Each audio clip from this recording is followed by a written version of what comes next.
Good morning, good morning. Happy Friday. Friday? What am I talking about? Monday. Happy Monday. Hope everyone's having a great morning and a great trading session so far. I'm really just kind of getting on the charts. Kind of, sort of.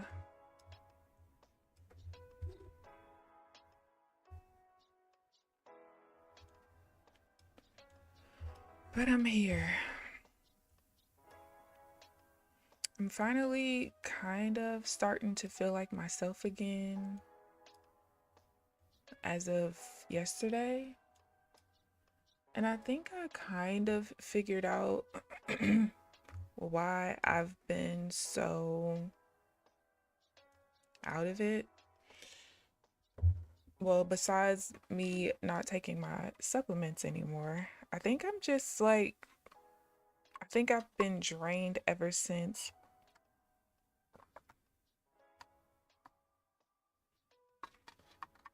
I had that super long, draining conversation with my donor. I think it took its toll on me. But nevertheless, I'm definitely, like I said, starting to feel like myself again, which is great. And that's all that matters.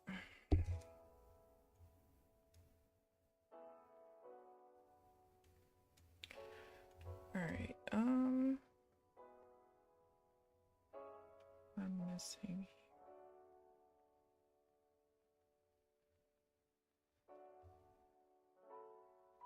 Good morning, Amelia. How are you this morning?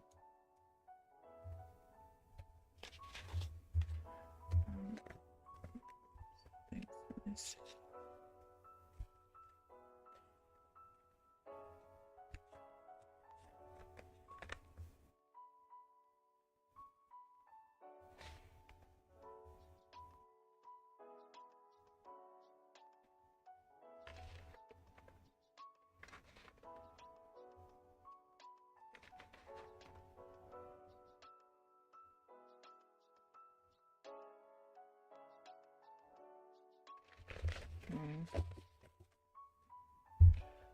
All right.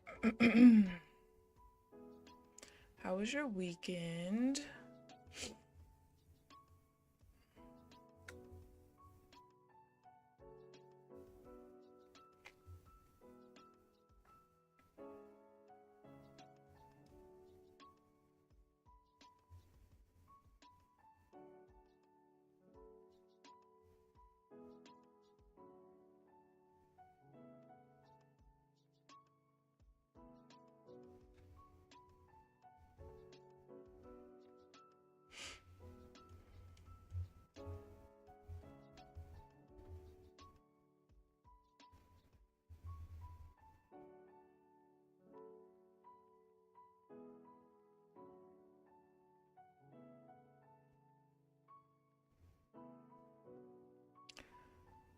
Alright, we really don't have any news on the session. We do have low impact news at 9 a.m. That's about it. Still no notice from YouTube. Oh, I'm sorry. Not too bad. What's this? You got a bunch of new teas, which you need anyway. Ooh, what kind of teas did you get? I need to start back drinking tea. I really haven't been doing so.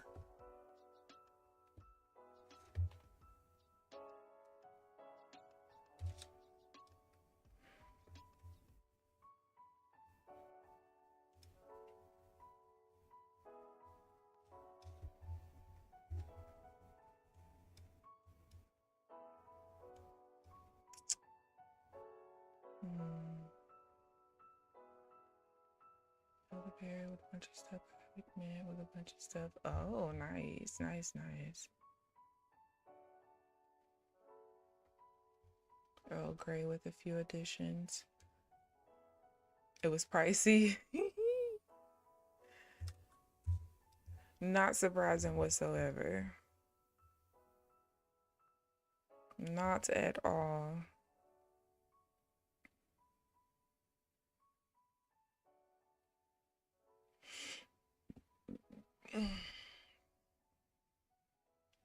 I think the only tea that I was consistently getting was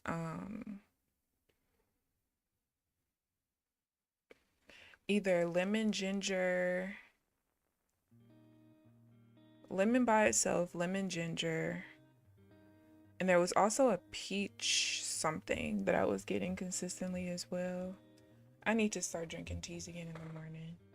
But I have been feeling a lot better since I stopped taking my supplements. I feel like this morning, I feel like I have more energy than I've been having, which is great because my energy levels were trash. Yeah, I've just been feeling way better. Because last night I got as much sleep as, like, I normally get, and I don't feel tired. I don't feel exhausted. I don't now.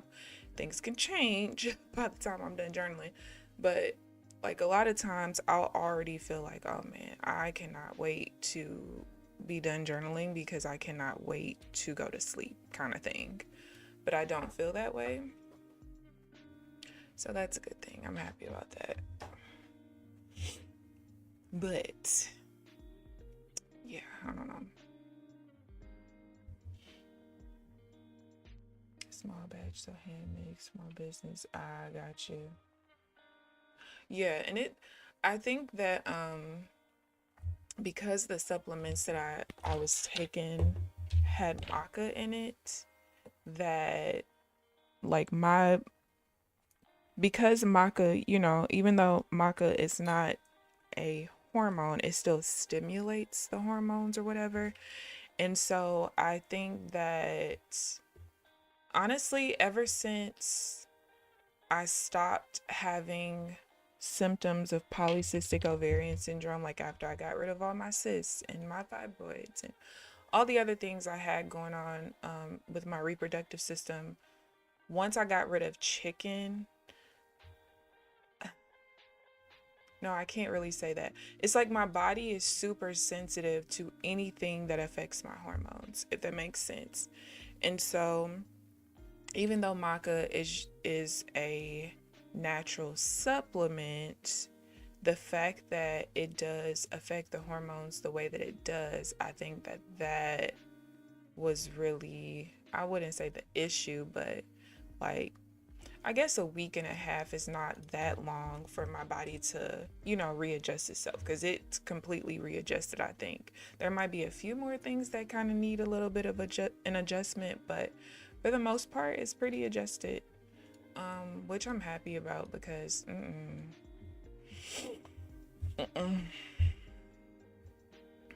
not a fan. But it's just so crazy because when I was having hormonal issues, oh my God, I loved it. But now that I'm not, all right, we're at the Valley Area High, and we're creating new highs as well.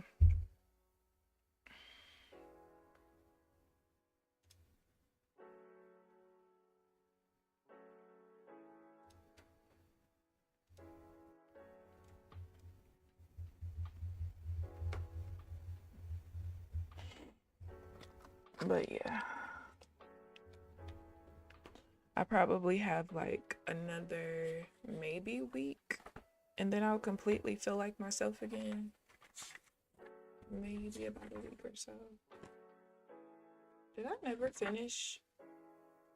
No, yes, I did.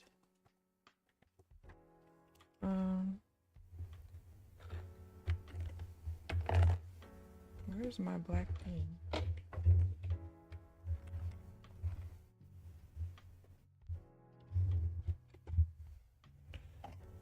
Since the market is creating new highs, I'm gonna take this opportunity,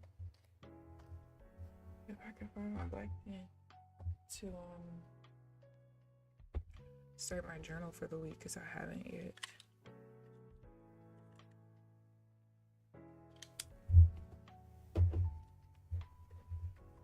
While I wait on what I'm looking for.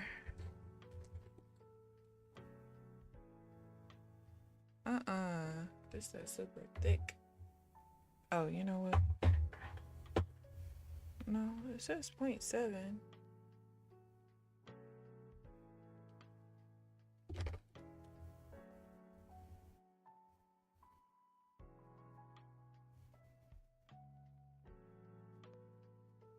That's not the same.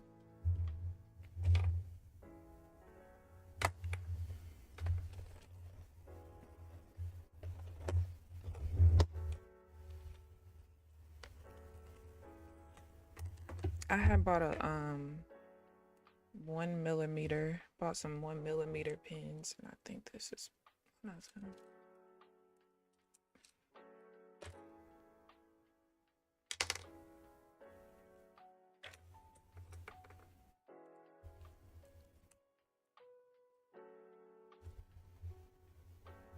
Yeah, it was. No, I wasn't tripping.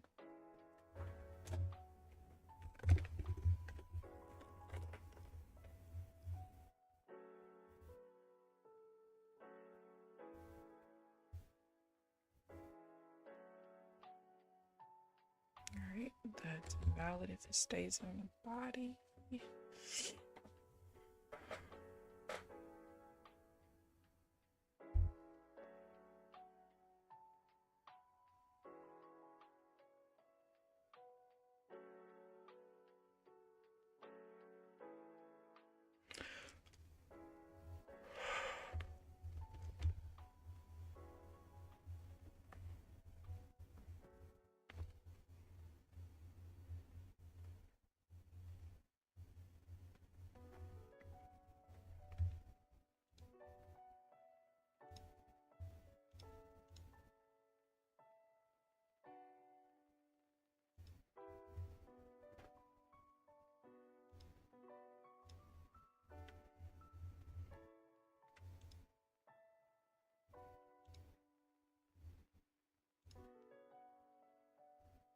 Now, why is this saying Forex Factory actually has that there's no news?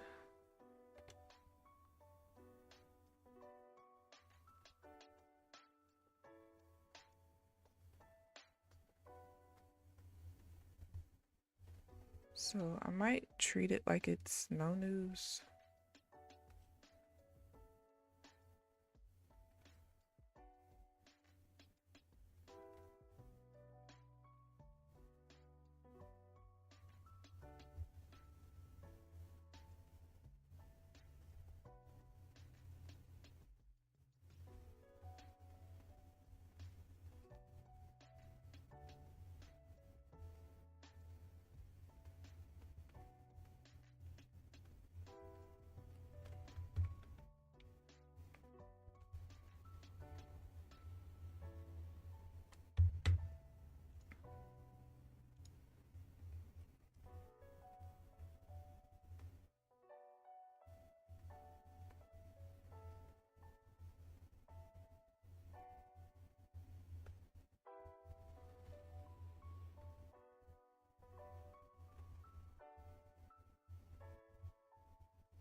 That's a little iffy because it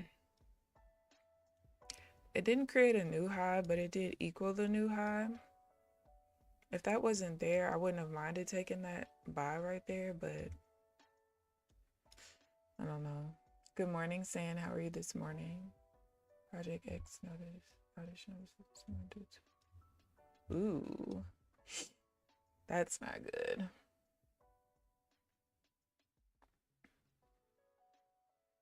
Got you. Thanks for telling us. Sitting on your hands waiting for a pullback. Good morning, Diego. How are you this morning? They kicked you out at the opening? Oh, wow. No bueno.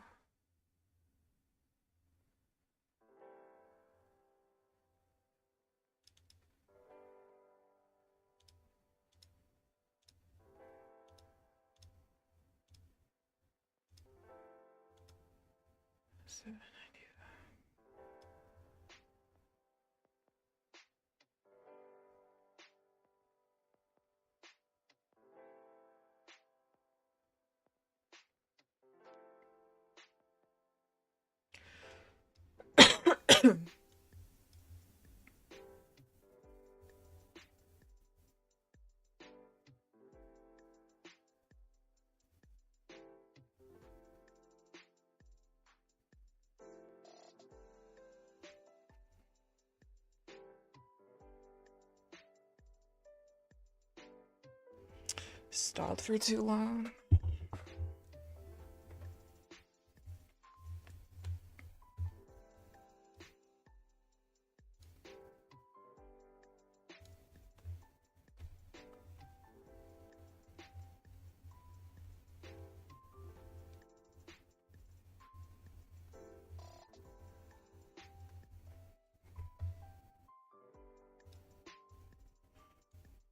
Up 5K from trading an hour before. You've been taking long since 8 a.m. Nice. Nice.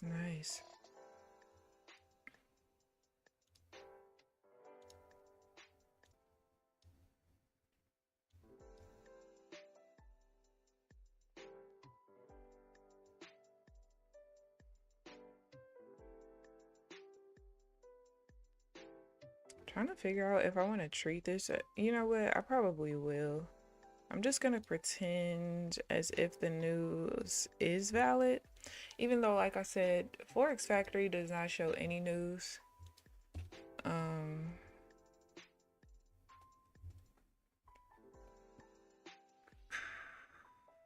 needed this financial juice.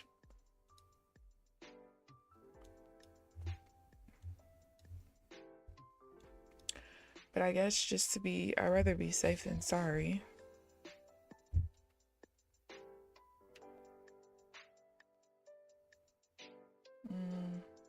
Yeah, I'd rather be safe than sorry.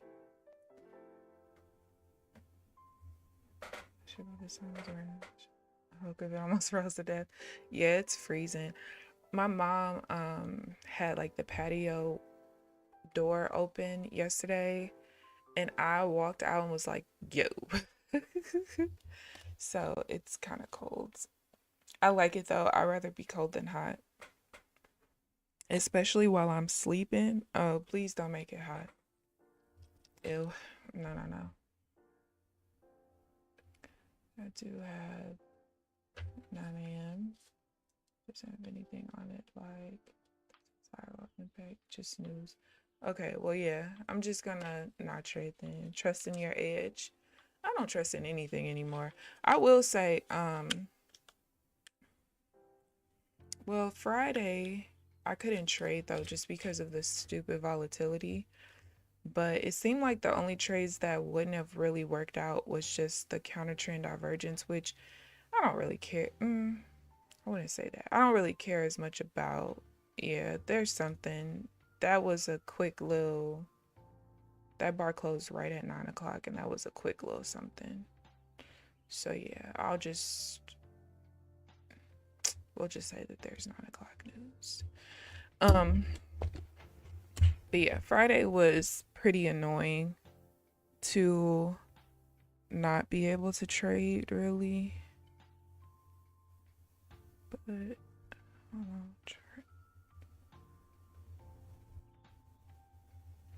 Because of that stupid lag, I didn't even reach out to them honestly, because if it's gonna be only when volatility is extremely high like that, not to say that I'm okay with it, but I'm okay with it. You know what I mean? Like, whatever.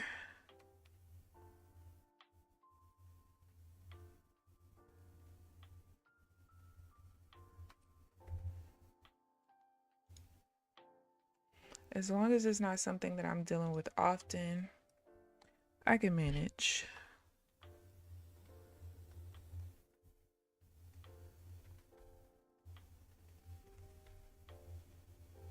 All right, I'm gonna wait another 45 seconds and then I'll look for entries again.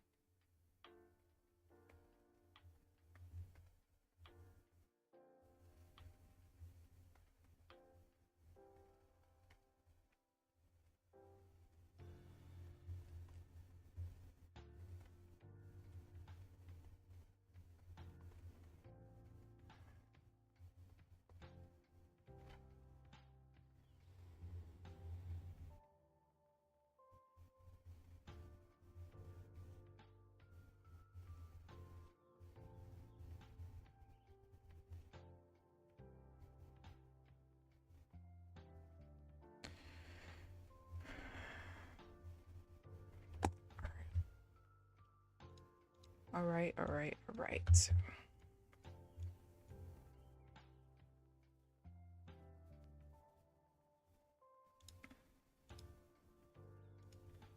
That's not what I'm looking for.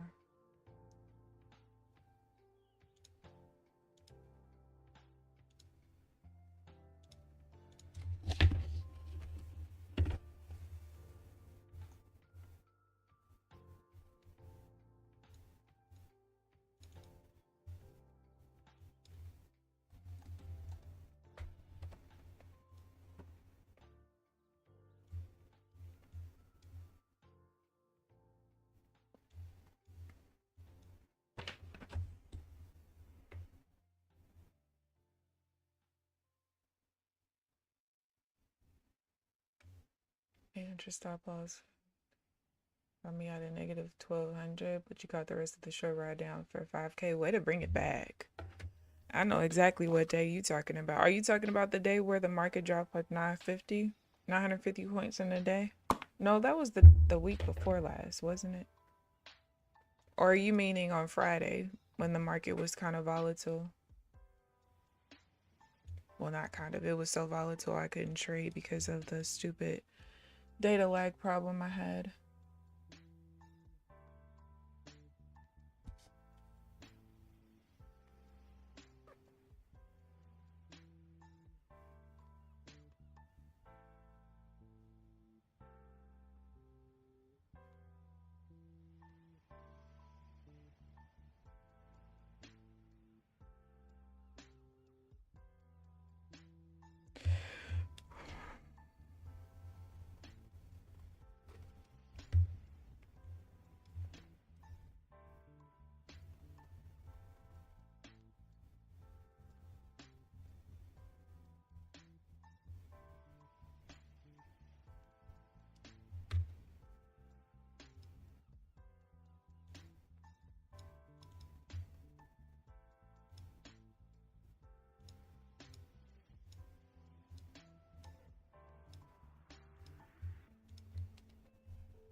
Sorry, y'all. I'm writing something down. Hold on.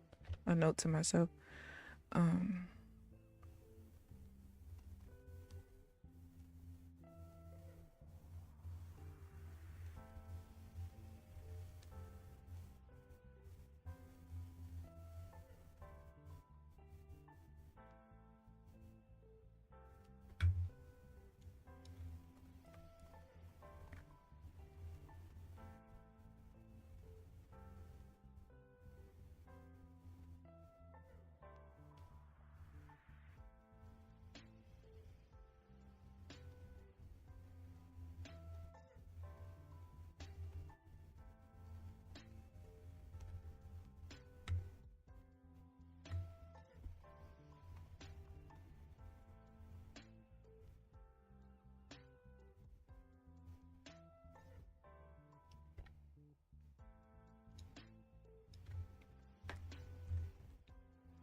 All right, I'm done. Sorry.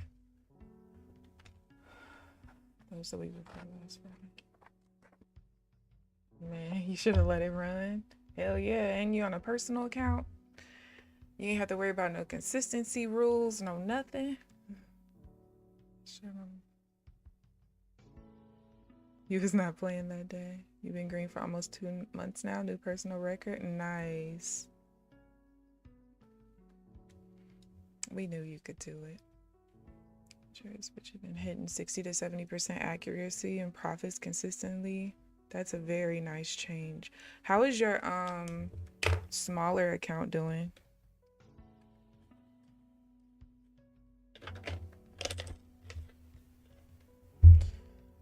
This new high crap. All right, we're now breaking out of the opening range, the 30-minute opening range.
Really just waiting for the first counter trend pullback.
Got my small account.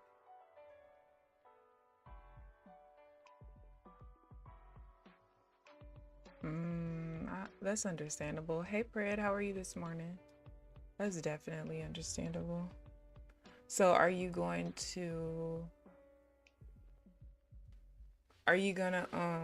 just use it for stocks from here on out and then use your bigger account for your day trading?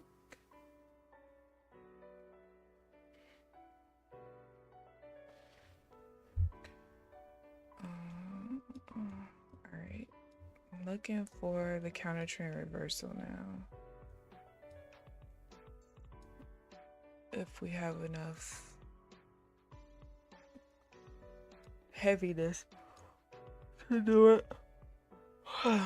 Just it's more bars in this push down, but less volume. So let's see what happens.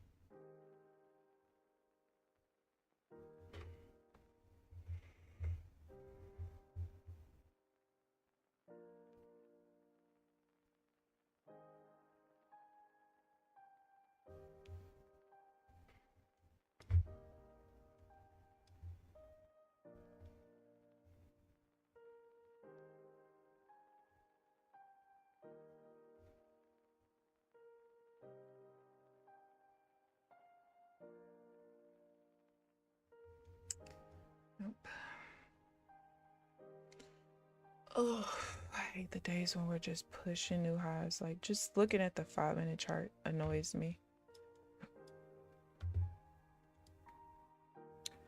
Basically, almost every bar has created a new high.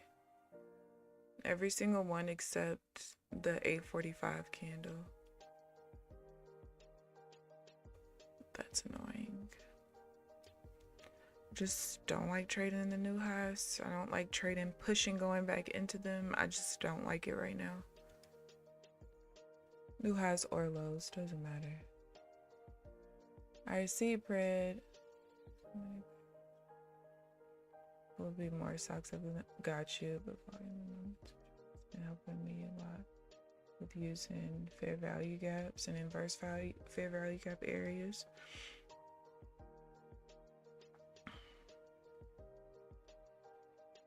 So what's your overall goal with the smaller account?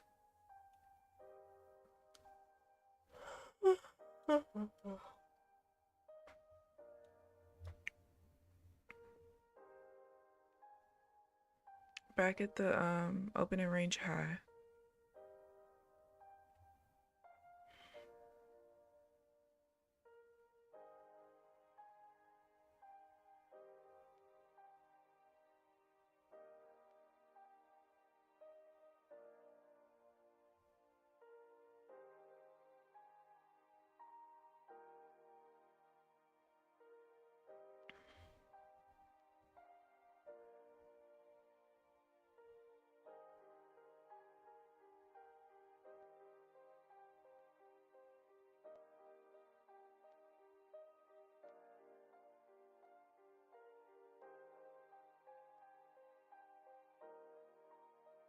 Yeah.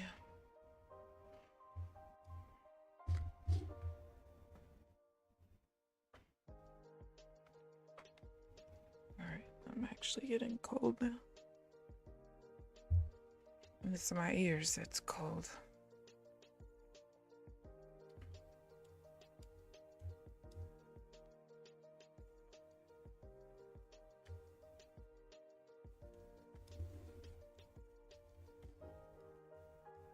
Alright, back inside the opening range.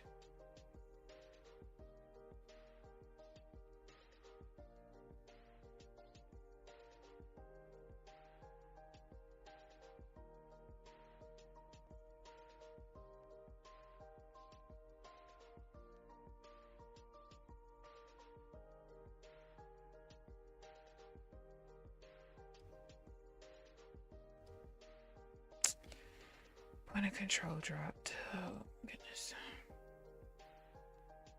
I needed to stay in the wick.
Oh my goodness, bro.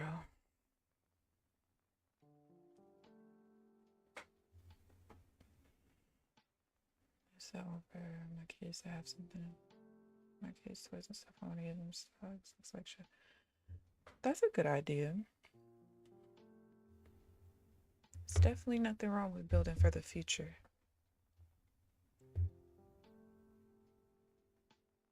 Looks like shorts are pushing through, yeah. Which is what I want. They're just pushing through in a way I don't I don't want it to push through the way it's pushing through. It's the problem. That's the problem.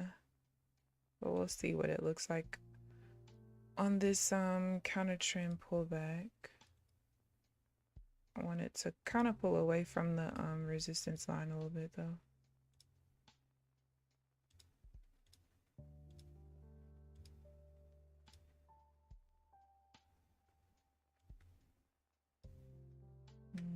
It's like 2.5 points.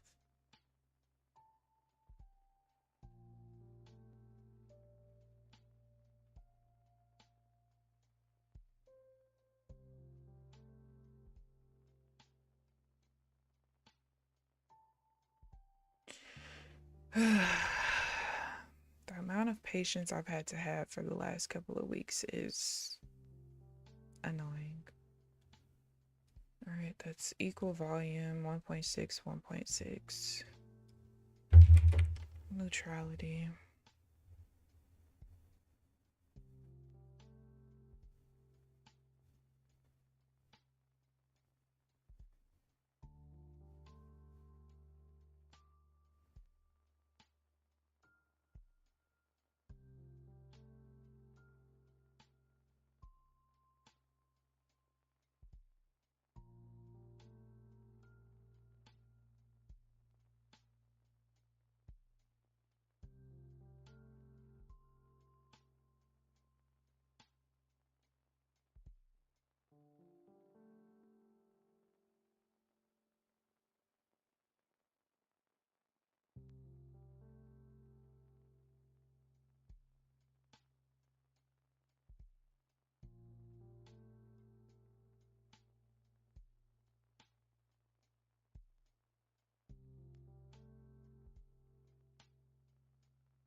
There's a lot of volume in this bar. Finally, goodness gracious. Took long enough.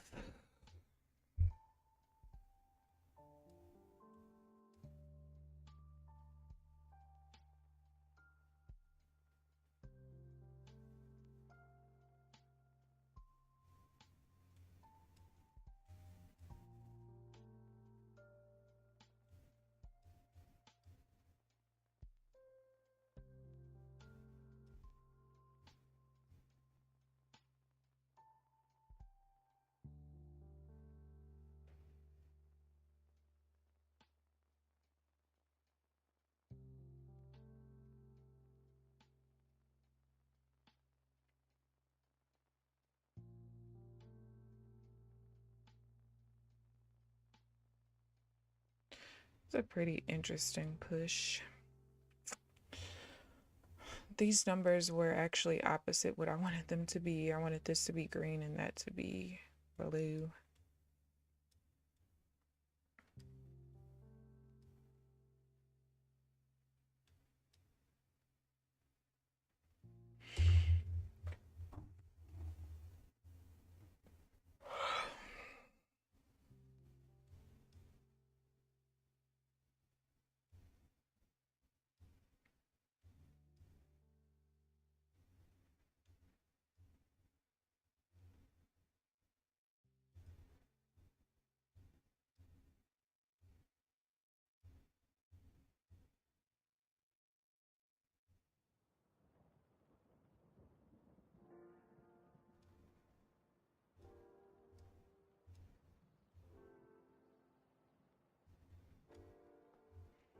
All right, looks like we're gonna try to push back out of the opening range high.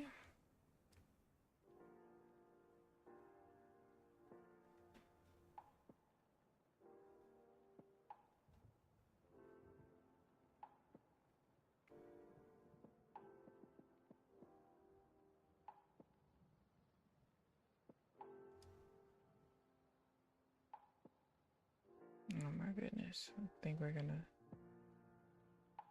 All right, maybe not.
All right, I got 20 minutes left.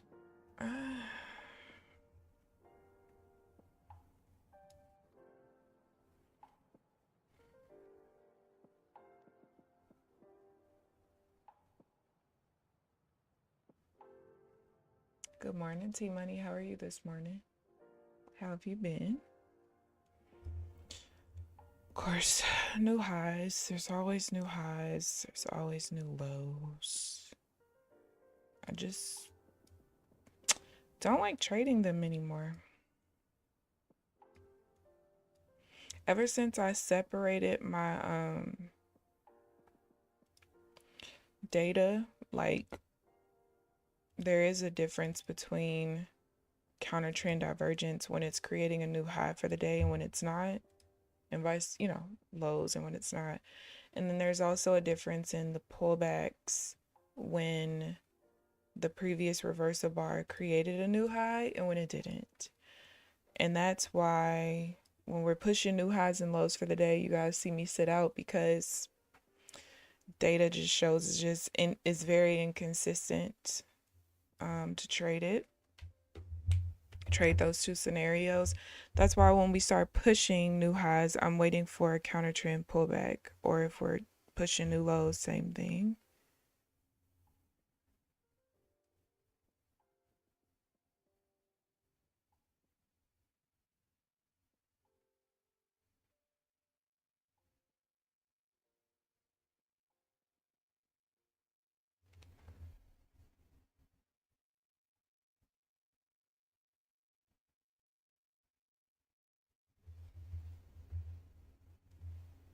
You took an L today. You misread the market. Not too bad of an L, huh? I hope.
within your loss limit. That's good. Am I gonna participate? No.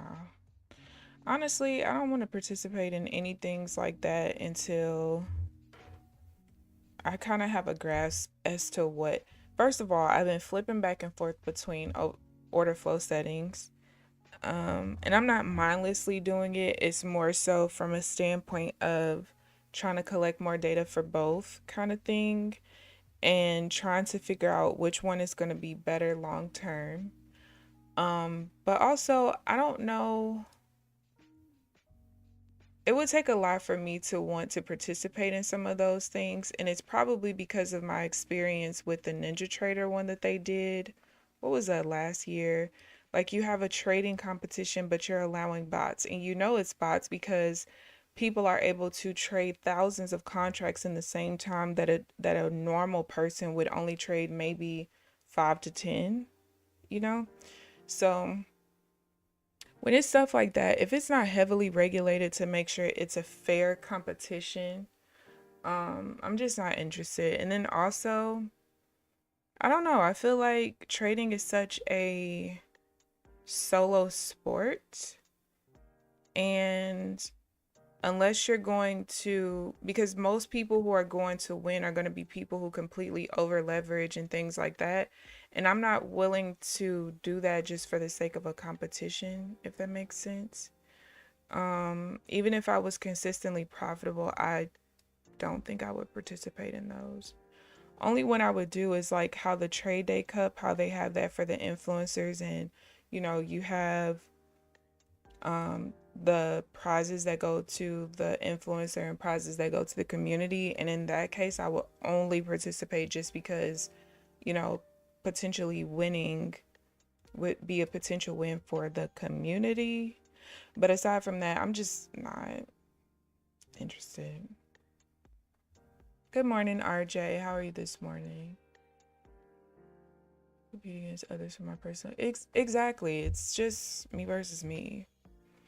Like, if I cared about other people, I would have probably quit by now. I started on YouTube in December of 2023 with the goal of developing my own strategy, something that makes sense for my brain, something that works for my personality, something that works for the time I'm able to trade, and things like that. And if I spend any of that time comparing my results to other people, getting jealous, getting envious, just any of those things, even if it's not really a negative emotion, when you're comparing yourself to other people, you just get off track, right? Now I've said different things in the past, like, oh my God, I wish I could just gamble and not try to have, not try to create a strategy, just go off of intuition. I've said things like that because, yeah, I mean, to spend so much time trying to actually learn the market, learn the patterns that are painting every day, learn how to quantify that. It takes so much time, energy, and effort. And sometimes I want to throw every monitor and every computer that I have in my house. And sometimes you're just like, ugh, if I would just not give a shit and just do whatever, for the sake of payouts, then that would be so much better from a financial aspect, I guess, if you're profitable doing it. But mentally, I would feel like trash. I know myself. I've been living with this brain for 35 years. I know myself. No matter how many payouts I get, like, if I'm spending a certain amount of money per month or per year on accounts just to get that amount, my brain does not think from a standpoint of profit and loss from a business perspective. I put 50K in, I got 200 out. My brain doesn't think about that. My brain thinks from a standpoint of a typical 50K account is going to cost you, if you don't have a renewal or anything, it's going to cost you anywhere from, let's say, $120 to $200.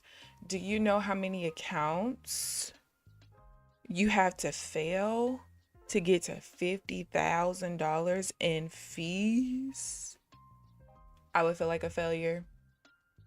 again, this is just how my brain works.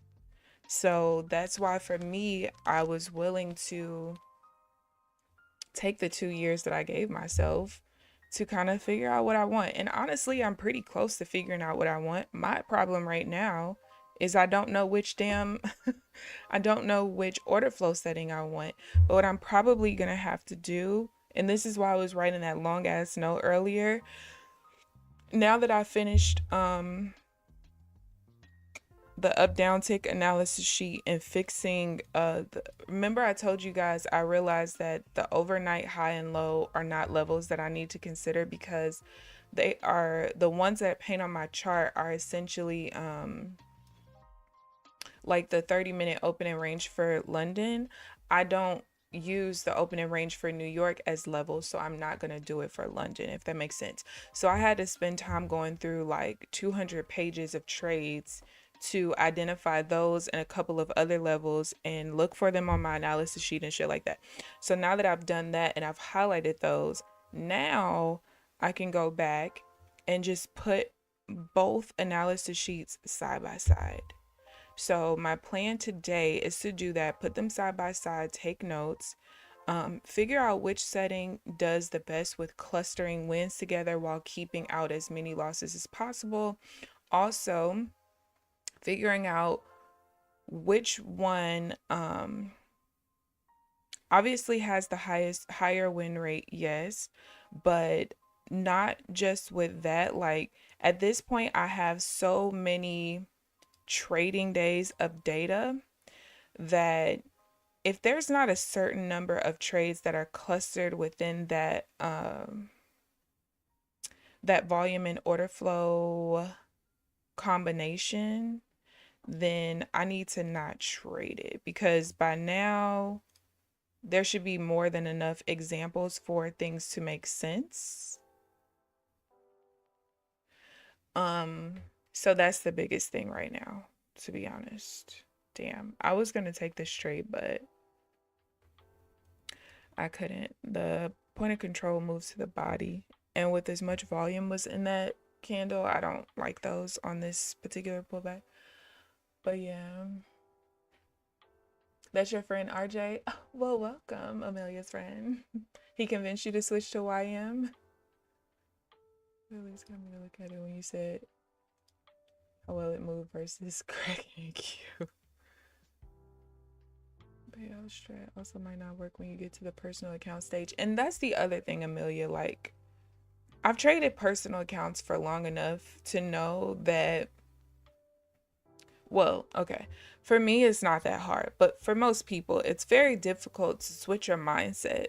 That's another reason why I've always thought that it's a very good idea to trade your evals the way that you would trade your PAs. Now, you might increase the number of contracts that you trade, but keeping the same strategy and just increasing your risk, especially if you have edge, that's the best thing to do, because when you are used to seeing big numbers, when you're used to gambling on evals, eventually as you continue to progress with smaller numbers on your PAs, you're gonna start going on tilt, over leveraging and things, because the progress is not happening as fast as it was in your evals.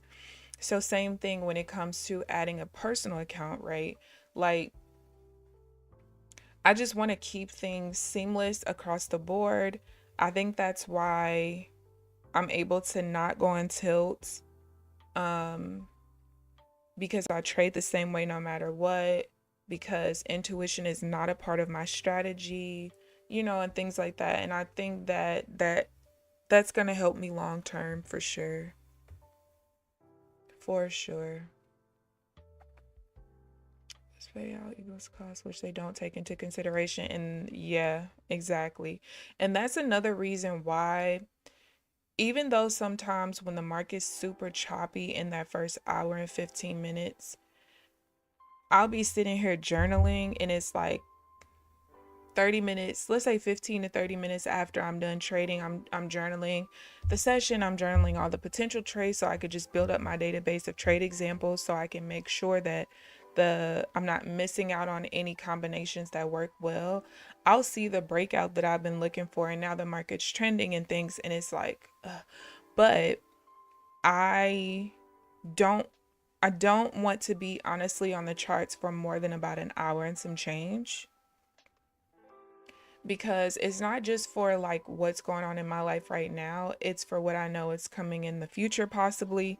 And I just always want to make sure that I can be consistent with the number of hours I have in a day to put forth towards this. I also think about how at some point in the future I'm going to be upping my content creation, whether it's short form content in the form of shorts or reels or, things like that. I definitely want to make sure I have enough hours in the day, because what I don't want to do is, after I fit everything into my day, trading, journaling, content creation, whatever, I don't want to feel like I'm putting just as many hours into this as I would a job, because then I'd rather just be at a job. When you have a high paying career, what is the point of stressing yourself out? And I say stressing yourself out from a standpoint of like, if you're actually trying to learn and you're trying to be consistently profitable from a trading aspect, not just trading with props, like it takes a lot of time, energy, and effort. And sometimes it can be stressful trying to figure out what works, what doesn't work, learning patterns and learning what works for you and things like that. Like, why would I stress out over that when I can go work for $45 an hour doing nothing? Because that's how much I get paid as a nurse, doing nothing, you know? So for me, it has to be worthwhile. Like, I would put way more energy and effort into this than I would with nursing the longer I'm on the charts. So, and I just know I wouldn't be happy. Like, I genuinely don't understand how people can be on the charts all day. I can't do it. I can't. For me, if it doesn't happen in the most volatile hour of the market being open, it just wasn't supposed to happen for me. It just wasn't. My time is worth more than spending 5 hours I spent streaming. Yeah. Good morning, Digital. How are you this morning? Like, and you have some people that feel like, you don't enjoy trading if you are trying to like replace it. If you look at it like as a exchanging time for money, or and things like that, you have some people who feel like, oh, you just don't enjoy trading. Well, first of all, who enjoys some shit that stresses you out half the time? Even if it ain't stressing you out half the time, just the fact that it can just be so sporadic sometimes. Ugh. But it's not that. Like, I feel like most people who have that thought process genuinely believe that you can't make a consistent full-time income, not just with props, like be actually profitable with trading and profitable with trading, whether it's in prop or personal accounts. I think that most people who feel that way feel like you should never go full-time trading, feel like trading full-time for income is impossible, it's not a good idea. I mean, most people who have that mindset are also people who have a lot of discretion in their strategies. They don't put in the time, energy, and effort to learn the market, learn how it actually does have consistent patterns regardless of what they think, because they haven't put in the work to be able to gather the data that shows that it is there. you know so I think that you can create a full-time income. I think that what separates people who can create a full-time income from trading and those who don't has to do with the more mechanical your strategy, the more likely you are going to be able to do it. Discretion is very hard to replicate, right? And also, the market don't give a shit what you think, what you want. So that's why discretion doesn't make sense, right? It works for people in props because you only have to have the right discretion for 5 trading days for most companies, right? So it works to a certain extent. Um, but that just doesn't work for my brain at all. Like, it just doesn't. Especially the more I gather data, I can't wait to make the video that shows like eventually how I come to like, this is the strategy I'm doing. This is set in stone. I'm not changing it. These are the patterns that I see work the best. And I'm going to literally show how like, look at this big cluster of data and how many examples I have. And out of all of these examples, there's an 80% win rate. But then you have this particular combination where there's like a 10% win rate. That right there shows you that the pattern, there are patterns in the market. You just have to figure out how to see them the way you want to see them. Streamer after streamer actively buy when the market was falling. It was a crazy thing. At 3 different times. Yeah. You want to know why? Discretion. Part of his discretion. I think the market's finally going to push up because the market only goes up. I'm so sick of hearing that god dang on phrase. I'm sick of people saying that the trend is not your friend just because by the time they get in the trend has been going for 3,000 bajillion points and now you decide to get into it. All right. Also, I think part of it is people's undying wish to be able to always catch these V-shaped reversals. I think it's an ego thing of being able to show people, look, I timed when the market reversed and I got a 150-point trade. Like, who gives a shit? If you catch that 150-point trade once a quarter and you lose 3,000 times in the quest of getting that reversal, who cares? Like, for me, one reason I prefer scalping is because I would rather catch 25-point trades than 100-point trade. That's just me. Why? Because the likelihood of you consistently catching a 50-point trade, consistently catching a 100-point trade, especially when your strategy is so intuition based, is so low. But the likelihood of you consistently catching 5 points, I would even go as high as 10 points, 20 points if you are really good and you have a really good like a real strategy. You look for technical things, technical patterns that pink consistently. Like, why would you care about always catching 100 points? Ah, man, look, the market finally did what I wanted it to do. But like, man, I was in down here, but I got stopped out, and look, it went up 100 points. And like, what are you mad about? Because the likelihood of you catching that again is so low. That's why you don't ever catch it. I don't know. If they can do it, why can't I believe do it? I mean, to succeed. But see, Diego, you also have to remember success looks different for most people, right?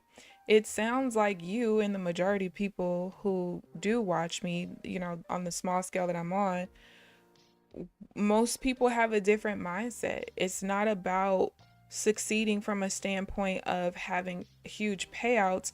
It's from a standpoint of, I don't want to be on PA number 300. I just don't. I don't want to be on eval number 1000. Success for me looks like those numbers with low PA and low eval numbers. That's for me. And again, it's never throwing shade. I'm just talking about me personally. Those numbers are failures for me if those were my numbers. You get what I mean?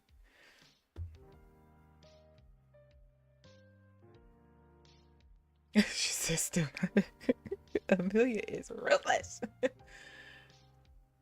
think I should have said they can make money in the market trading like that. Why can't I put it with the diligence and effort I put in? You want to know why, Diego? Because okay, this is what how you have to think about it. Most of it is gambling. It's no different from walking in a casino and saying, I think that machine's gonna hit. So I'm gonna keep pushing that button, and I'm gonna keep using my discretion on how much to put on, how many lines to play, whatever. Like I think that one's gonna hit. And then when you realize that you're losing too much of your money, then you get up and you walk around the casino and you say, I think that one's gonna hit. Let me sit down here. Right? And we're talking about slot machines. That is a lot different from someone who sits down at, let's say, a poker table or a table of 21. I know you ain't supposed to count your cards, but you can remember what's being played and what hasn't, right? Because I do it in spades. But that's way different than sitting down at in a casino playing a game where there are probabilities based on what you have seen be played, and things like that. So think about it from that aspect. You can't compare, or you shouldn't compare the results of someone who's mindlessly just pushing a button in a computerized game that already knows the probability versus you learning the ins and outs of a game that has probabilities based on what cards are being played and what's not. That makes sense. You seriously have no clue how they get payouts. They guess. There's a lot of posers. Yeah, and I most will admit that they're not good traders, right? Most of them will.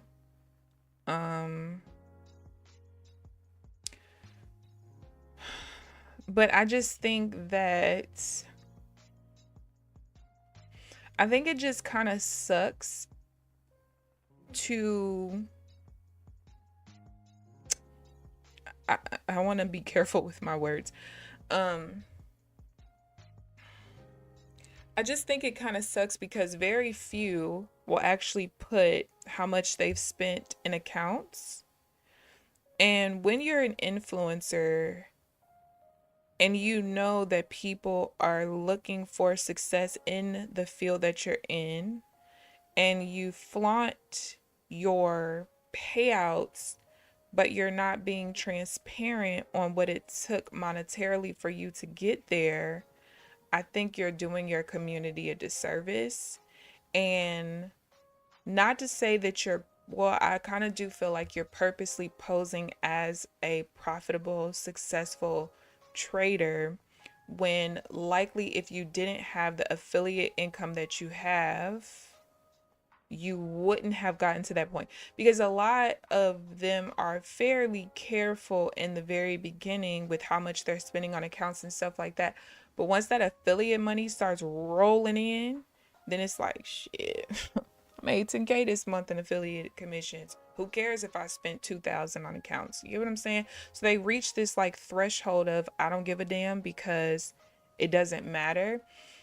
And if your community doesn't know how much you spent on accounts to get to that number that you have flaunted across your screen, that's meant to, well, really just to help you grow, because people want to watch people who are where they want to be in payouts. But it's also meant to motivate people to a certain extent. It's way less motivating to, like, all right, this person made $50,000 this year in payouts. Man, that motivates me. Like, I seeing this person do it, I know I can do it. But if you saw that they also spent $40,000, let's just even say $30,000 in accounts this year, well, number one, that's not 50,000 in profit, right? But not just that, I would know that it is an everyday person who works a traditional job, who doesn't have a side income, who doesn't have affiliate income, like, all I have is my job income with my bills and everything else. I can't afford to spend $30,000 in accounts to get to that same 50,000, even if it means bringing an extra $20,000 into my household. That's where I have an issue, personally. There's a luck element in their trading.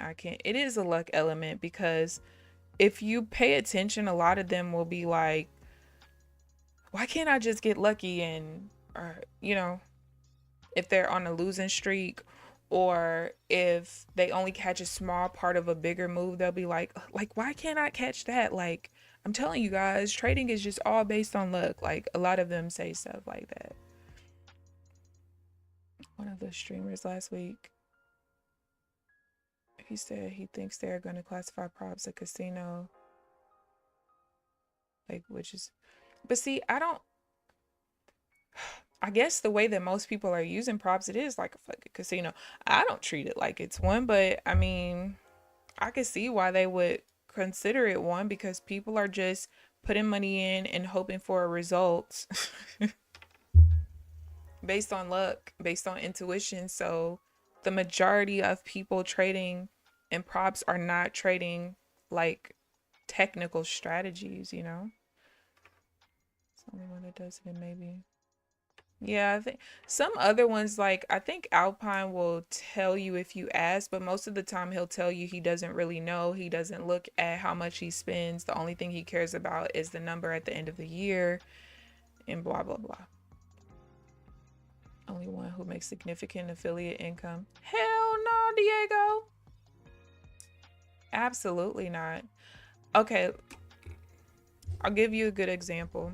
Hold on, let me go to Take Profit Trader affiliate program. Okay, you just hold on there, bud.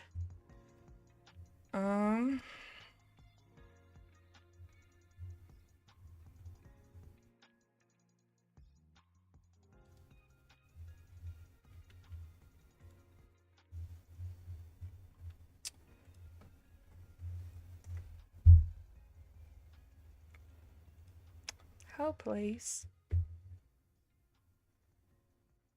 All right. So, all right. So when you see people giving away TPT accounts, okay, let's just say TPT, for example. If you go to takeprofittrader.com/affiliate, they'll tell you all the ins and outs of the affiliate program, right? So a lot of them, you'll see that they will be giving away anywhere from two or three TPT evals, right? Now, if they're giving away $50,000 accounts, that means that they are gold partner, they're in the gold standard. And if they're giving away 150K accounts, that means they're diamond. Okay, so diamond, which is what the majority of them, I see them giving away 150K accounts. Diamond means that they have $15,000 in sales. All right, and it's a 25% commission. That's $3,700 in affiliate commissions at the base. Okay, at the very minimum of what you need to get to that point. Now, for gold, the bare minimum is $10,000 in sales, and you get a 20% commission. So that's $2,000. That's just with one company. Most people's highest commissions are going to be with Apex, TPT, and Tradeify. And there's a couple of other like newer companies or whatever, but out of like the bigger, you know, top 5 companies, and I'm not talking about top 5 based on how people feel about companies. I'm talking about numbers, strictly numbers. Those are going to be the 3 that people potentially make the most money with, right? I, as a small channel with only 1,500 subscribers, my highest month with Apex was 2 months ago, and I made like 30, I don't know, maybe like 3,200. I genuinely don't remember the number, and because you have to sign in with two-factor authentication, I'm not about to sign in and look. Now last month was probably the worst month since like the previous year. I think I only made like maybe $300 in commissions, but that was like a one-off kind of thing. Because I've been consistently at probably at least $1,000 for like 7 or 8 months, maybe. I would say maybe about 7 months. So yeah, and I do make some money with TPT, But TPT did something with the codes and with the links, and so did Tradeify. I don't care what they say. They said that things transferred over. I don't believe it. But whatever. But with TPT, they basically reset a whole bunch of stuff, and so I'll typically make like maybe, I don't know, maybe like $300 to $500 with TPT.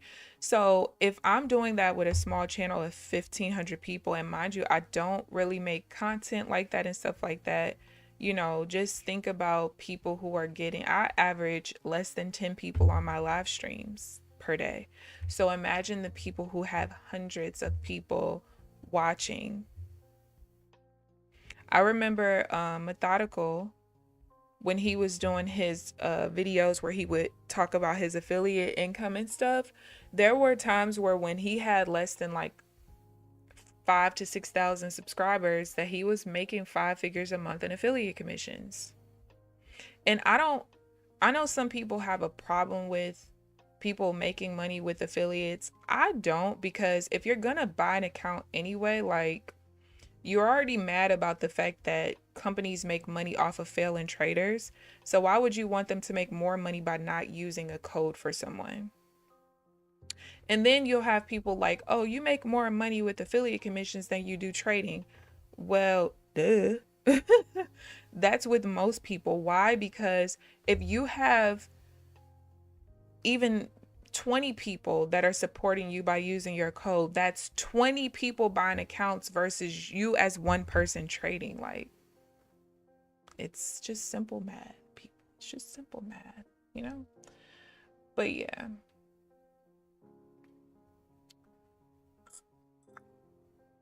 Let me see. Sorry, I gotta go back a little bit.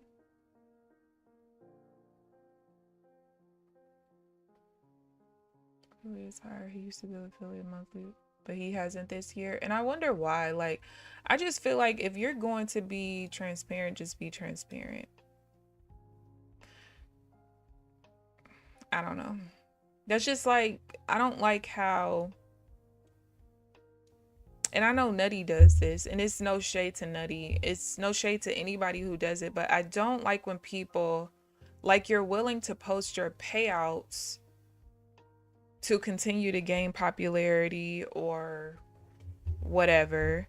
But when someone asks you, well, how much do you make in affiliates? It's hush hush. It's, that's none of your business. It's, that's private. I keep that private. Why?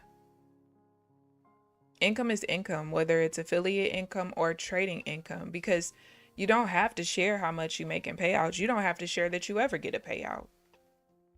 You know, I don't know if it's, they feel like if they talk about it, people will stop using their code and stop supporting them. Most people are not. Most people who support you for a reason, and they're not going to stop just because they know how much money you make. But like I said, at least with TPT, you see them giving away TPT accounts, baby. That's how they've made at least 2,000 to 3,750 in affiliate commissions for that month. So some trash trading, it didn't say. I'm still learning how to trade. Yeah, Amelia. Space is really rotten. It is. PW Apex gave a 90% live. I jumped on the event. Blew 20 accounts on that news event that almost took me downhill permanently emotionally. Yeah. And I also don't like when they give certain people codes. And I, last time I talked about this, probably over a year ago, someone was like, well, if you blew up and Apex gave you a chance to have 90%, you know, for your community, would you do it? And I'm like, I don't know. Because on one hand, like, I would want it for my community, but on the other hand, I don't like it because you're doing it for the bigger streamers and the bigger affiliates that already make a bunch of money. And when you run a flash sale for that person only, guess what? You take away from the smaller channels and the smaller creators to give even more to that bigger channel, because like, that person's account and their cookies and everything is now tied to that bigger streamer. So why did you, like, I just don't like that. I don't. If you're making this money, damn, they're making, yeah, they're making a killing, trust me. His affiliates dropped a lot this year. He did say one of the streams, trash. They gave it to the bigs. Needs more. Exactly. I have a question. How did you set up the volume profile like that? Mine is huge, and also the last candle not all the way to the right. Thanks. Hey, are you Pain B, are you using the this is the Trade Devils volume profile? Is that the one you're using?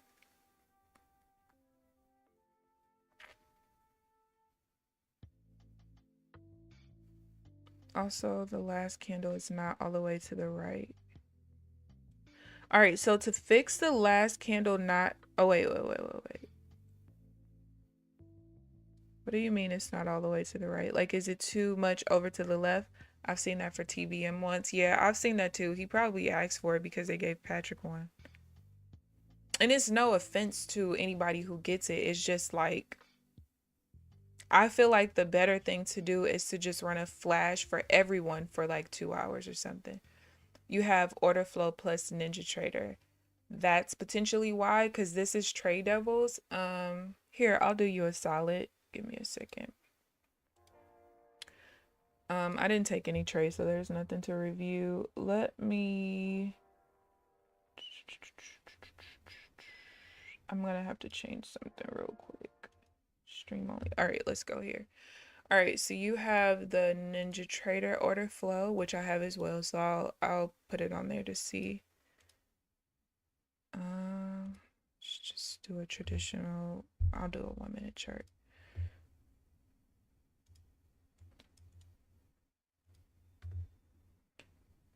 All right.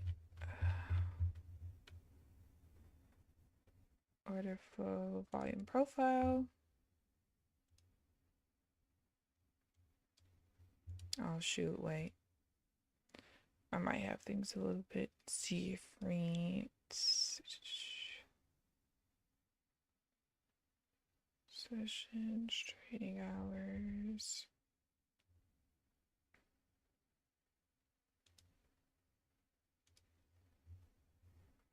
I haven't used this thing in so long.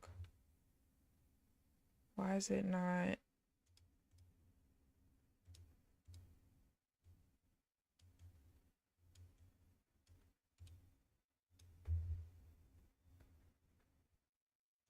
Hold on, I might have something wrong. Profile period.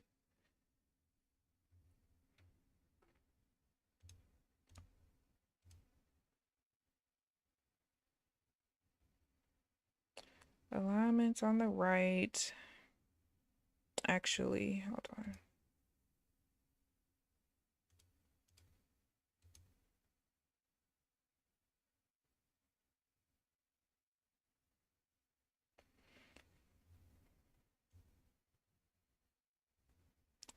That looks crazy. I think you have to adjust the width. Yeah. So, if you want to change the width of it, just go here under visual to profile width, and you probably want to do like 5 or something. Hell, you're probably smaller than that. Goodness gracious. I would say put it on 1. So put it on the right and then put the profile width to 1, and then you can also change the opacity. And then you said the last candle is not all the way to the right. Then you probably want to, oh, it's just the way that what you want to do is do like, right click on the chart and do properties, and then just give yourself a margin, but it's always going to put like 1 candle right beyond the profile. I think when the bar closes, the profile will move over. But that's just, yeah, that's just Ninja Trader. It does that because the profile is always going to be 1 bar before. Actually, wait a minute. Wait a minute. I think I know why.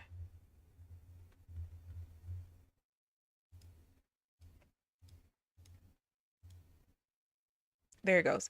All right, so just do, okay, change the calculate to on each tick, which it should be on anyway because it's order flow. and then change the profile width to 1. Make sure it's on the right. But you kind of don't really want it to be like this where the profile is all the way to the right. Well, I guess you could, just kind of depending. I always like a little bit of margin for mine, but the only way to get the profile to stick to the actual right side of the chart is to not use the Ninja Trader one. I think I might have one for free that, let me see.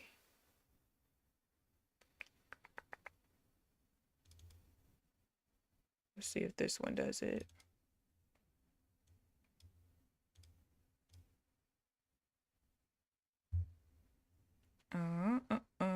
Time, minutes.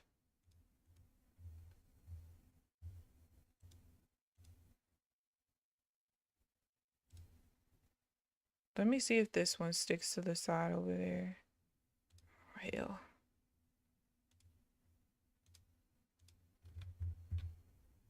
Total bid ask minutes.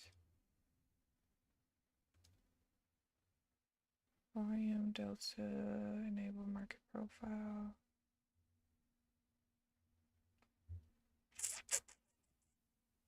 This one doesn't even freaking show. Oh. 1 minimum required for volume profile 6. What are you talking about? Let's see. Let me see if I enable the tick replay data. No. What are you? Large number error 1. 1 minimum required for volume profile. It is on 1. What are you talking about?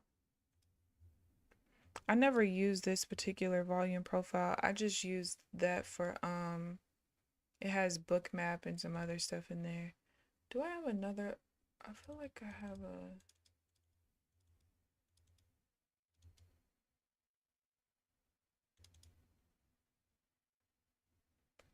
I have so many indicators. I just be trying to find like free stuff for people. So I just be downloading stuff. Value area. I don't even see this one on my chart. Let's see. Why can't I click show?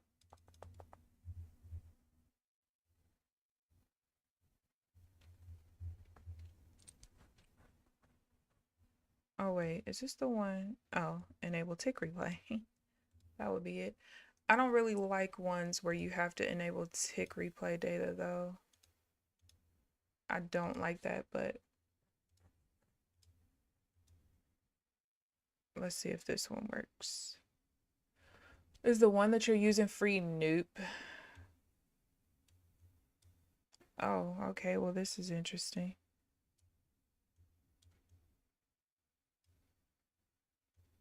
What is that? Oh, this must be one of those ones that shows like a... Well, hello, Apple Jacks. I've been wondering about you. I'm in Germany. I'm sleepy. I want Chick-fil-A and chocolate chick. How are you, Apple Jacks? This must be one of those indicators that shows like you can choose. So this is a 1-minute chart. This might be like a 10-minute candle or something over there. But I don't see a volume profile on this one. Unless I'm missing it. This seems to have a lot going on. I don't even know where I got this from. I just be downloading stuff, y'all. I'm not gonna lie. I do. I just be downloading stuff. Profile show. Now this one I know is free though, but I don't even know where I got it from. And I still don't see a volume profile on the right over there. Stacked imbalances each. But yeah, no, the one that I have is not free, and it actually came with my footprint chart. But they do have it separated. I just don't know how much it costs. Let me see. pretty sure I can find a volume profile indicator that's free because that's too much for volume. Let me see something.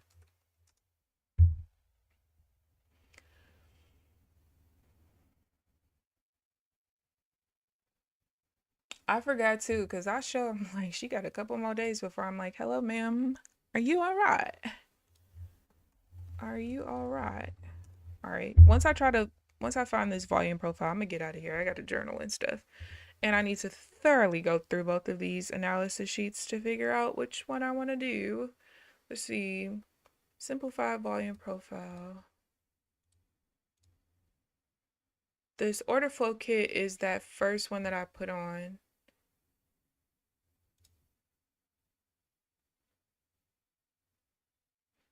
It needs tick replay to display previous data. I really hate that. Only reason I don't like tick replay data is because it can kind of like mess with oh, that's NinjaTrader 7. It can sometimes mess with your lag. But I'm gonna download this just for you and see if this one works. Cause why not? Cause why not? Import.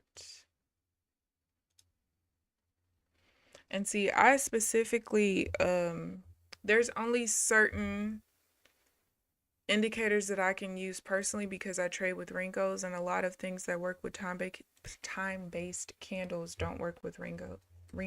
Oh my gosh, can't talk. Let me see if Ninja has one.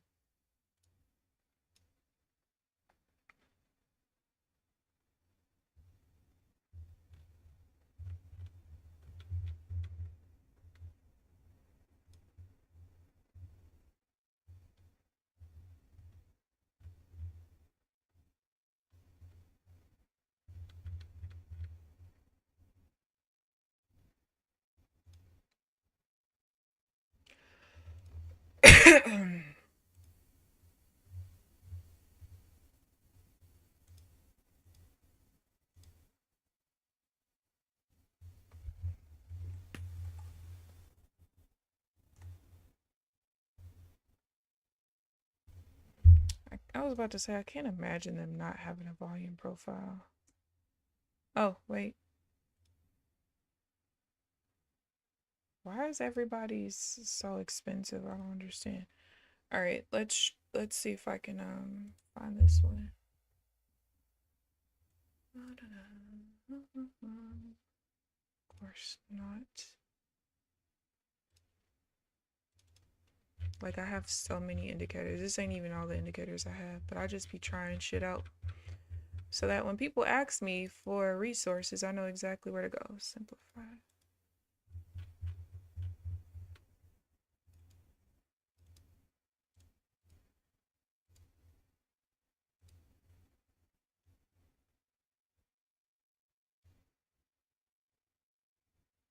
Volume, color, ticks per level. What the hell is that? Okay, that's an what? Oh, I didn't see the per bar part. I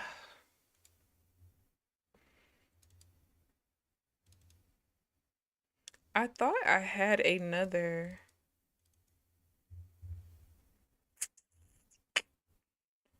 I thought I had another volume profile though.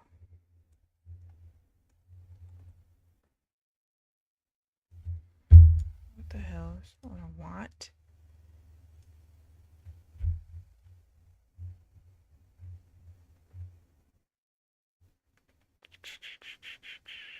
That's not it. You're welcome. You're welcome. I really think that though, this free one, if you go to the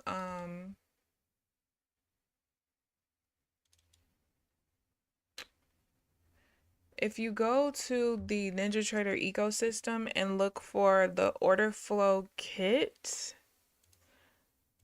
I'm just trying to figure out why it's not, because it used to work properly for mine.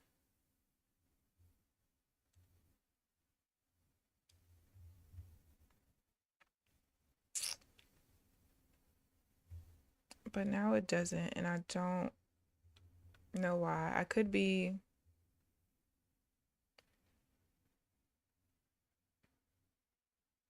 No, you know what? That's why I didn't like this one, because I think it will always show on the left. Yeah. So I think the one from Ninja Trader is probably your best bet. Honestly, just understand it's not gonna stick to the right side of the chart, which I don't know.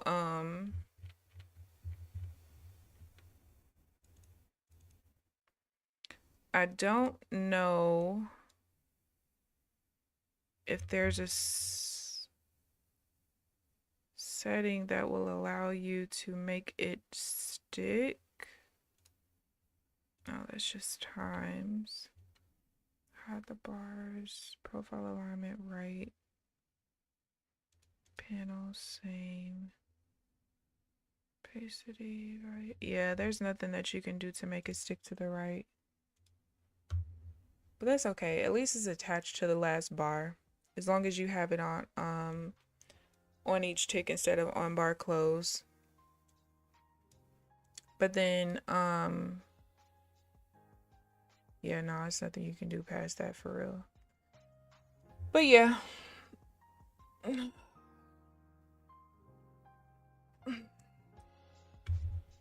right, you guys, I'm gonna go journal. There's a lot that I'm gonna have to do. Hopefully when I get onto my, well, hopefully we're not pushing new highs and lows. That's number one. But one thing that I am going to have to do after I figure out which setting I'm gonna kind of stick with based on data that I have now that both of my analysis sheets have the same exact data for the most part, it has just as many trading days as each other. Then from there, I'll be able to go through and see if and how I can take pullbacks or divergence after we create a new high like this. So being able to take the buy into the new high, and also doing divergence, counter trend divergence at the new highs and lows, and seeing if I can find consistent patterns with that. The good thing is, like, on my divergence, my counter trend divergence part of my analysis sheet, I have two separate ones. So one will say the patterns when there is no new high and low, and one will say patterns when there is a new high and low. So the data is completely separated. And so what I can do is just look, all right, these are the patterns that work really, really well when there isn't a new high and low. When there is a new high and low, do those same patterns work? Yes or no? And then just kind of going from there. So sorry to take. Oh, no, Pain. You are absolutely okay. Trust me, if I had a problem with it, I wouldn't have did it. No, you're fine. I have no problem with helping people because I have the time to do it. I genuinely am gonna go journal and then just spend hours analyzing data. No, but yeah. See you, Diego.